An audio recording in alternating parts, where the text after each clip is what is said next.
तर मंडळी कसं आहे, तर आपलं शेतात चालू होता रोटा, तर म्हणलं चला आता घरी. तर गुड मॉर्निंग मित्रांनो, तर तुमचा लाडका आजू आणि जय श्रीराम.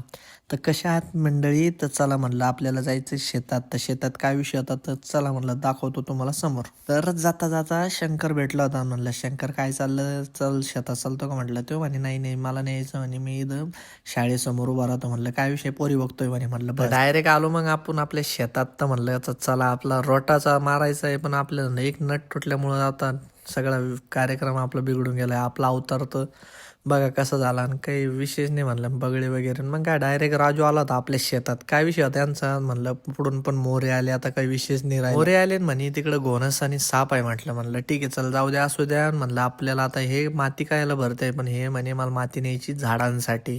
आणि हे डायरेक्ट पेरू घेतले हातात आणि म्हणलं काय विषय, तुम्ही पण खा लागले तर मला पण द्या. म्हणलं चला आता मी अनिकेत आणि रजवा आणि अनुराग पण होता. म्हटलं चला आता घरी जायचंय म्हटलं, कारण की आपलं काम तर आवरत आलो होतं, पण काय विषय म्हणलं थोडं बाकी होतं, निधललं मारून घेऊ सगळं आणि मग जाऊ घरी.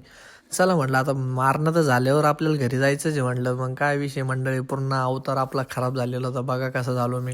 आणि डायरेक्ट हॉटेलला पाणी घेऊन आलो बरं का टँकरनं. आणि आपलं हॉटेल कसं वाटलं मला ते कमेंटमध्ये सांगा. आणि इथं साईबाबा पण आहे बरं का, साईबाबाचं दर्शन वगैरे घेतलं आणि हॉटेलला पाणी पण टाकलं. म्हणलं आता चला. आणि मी बसलो होतो कुठं, तर रिसेप्शनला. रिसेप्शनहून डायरेक्ट आता घराकडे निघायचं होतं, कारण टँकर खाली झालं. आणि म्हणलं चला आता घरी. आणि कोण कोण आपलं ब्लॉग कुठून बघतंय ते मला कमेंटमध्ये सांगा. आणि चला नवीन असेल तर फॉलो करा. आणि बघा आपला आप्पाचा कट्टा.